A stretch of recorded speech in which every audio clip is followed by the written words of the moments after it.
Now, it is always a pleasure to chat to my guest this morning on SEN because ever since she made her debut on the black and yellow of the original NXT, she instantly became one of our favorite superstars. But things evolve. NXT 2.0, completely different beast. And while she might not be the brightly colored superstar we first saw in the WWE, I guarantee you that her feet will still do a lot of damage to your face. So please welcome back to SEN, the one and only Dakota Kai. Dakota Kai, welcome.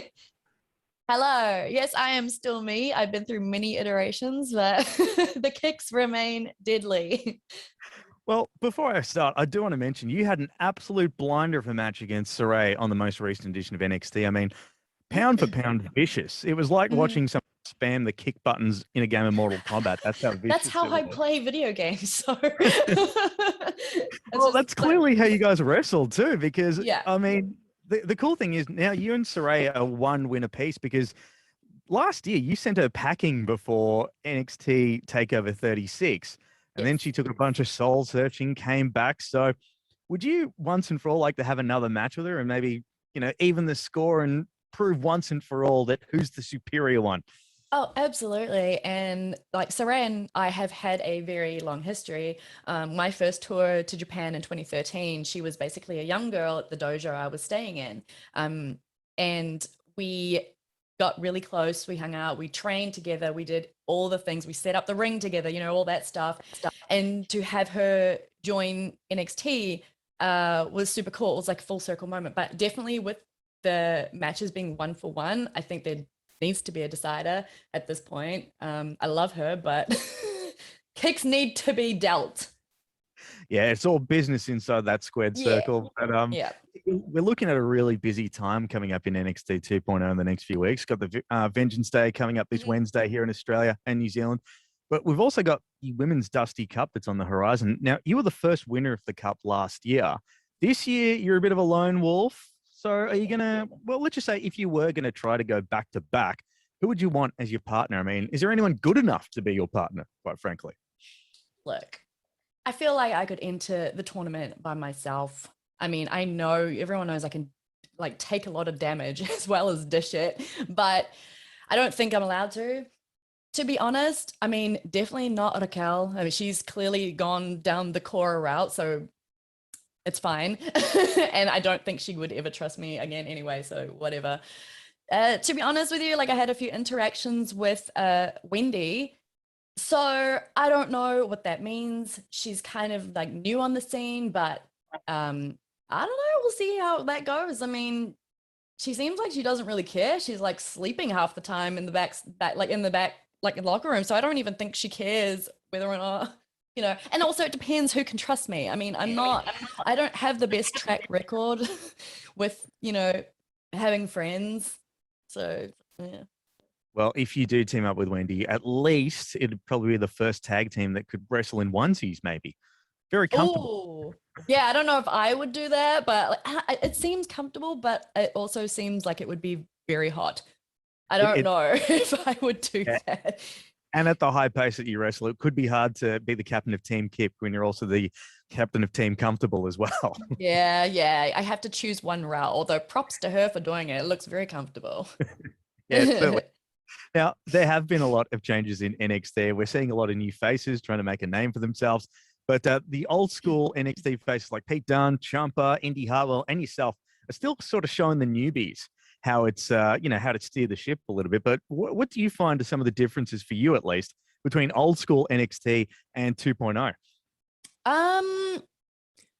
I think the new version of NXT is very much like there's a lot of colorful characters. And it's not to say that we didn't have them before, but it's very focused on that.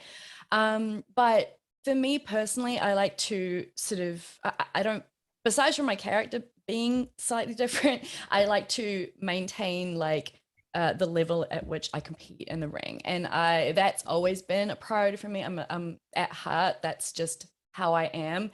And just showing, some of these younger kids, like just, the ropes with that. But I'm actually learning a lot too in terms of other things behind the scenes and development of character things. Like it's just a nice mix of old school talent, showing the ropes in that front. And then like we're learning a lot from the newer people in the roster as well. So it's cool. It's a good balance. Yeah, and it also kind of seems that NXT 2.0 is sort of the place to be again. I mean, we just recently saw Dolph Ziggler rock up. I know. AJ Styles was there a few weeks back, and right now, in just speaking of the women's division, I mean, Mandy Rose came out of nowhere, and after having a run on Raw, came back, and she's now the women's champion. Yeah. Would you like to see more Raw and SmackDown superstars step into your world, or do you reckon, like, stay in your lane? This is our. I mean, no, I definitely would. I love to see like the mix of superstars across 3 brands, because it really does raise the value of 2.0 as well. When we have like Dolph coming in and AJ, like you said, and even Mandy coming back. And I think it goes without saying that we're learning a lot from, these people that have had a lot of TV experience. So they bring a lot with them, and it definitely gets more eyes on the brand as well. So it's a win-win situation. I think it would be cool if like some 2.0 talent made it, to Raw, SmackDown, or a pay-per-view or something, which would be dope. But yeah.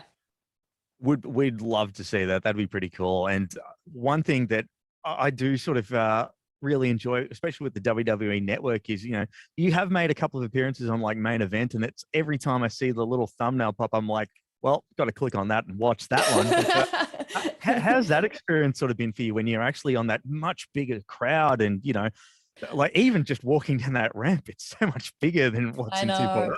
It definitely is. And with NXT before, we sort of had some experience of that with the road loops that we used to do, and even the takeovers as well. They were in front of like a bigger crowd. And I think it would be great for that to happen a lot more, especially for the newer people that have come through the ranks. They haven't performed in front of a crowd that size before. And I think it's such an important thing, especially with Raw and SmackDown being in front of crowds that size every week, for them to get that experience and to really like soak it in. So I'm excited for them to be able to experience that, because it is very, very cool. And you talk about just feeding off the crowd and the audience there too, because like a great example of that is like you've had 2 separate sort of War Games matches, one in front of a huge crowd, back before everything went down and the world went just all crazy. And the most recent War Games, where it was on that sort of smaller stage, like it would have been like chalk and cheese for you, wouldn't it?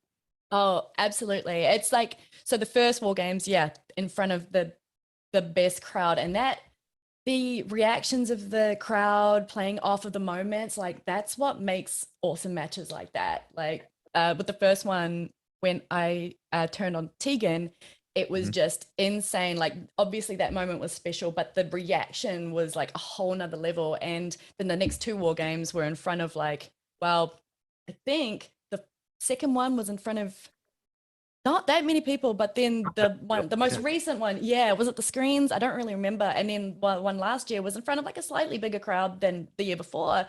But it definitely helps having more people, and you just feed off that energy, and it just gives you like an adrenaline rush. It's awesome.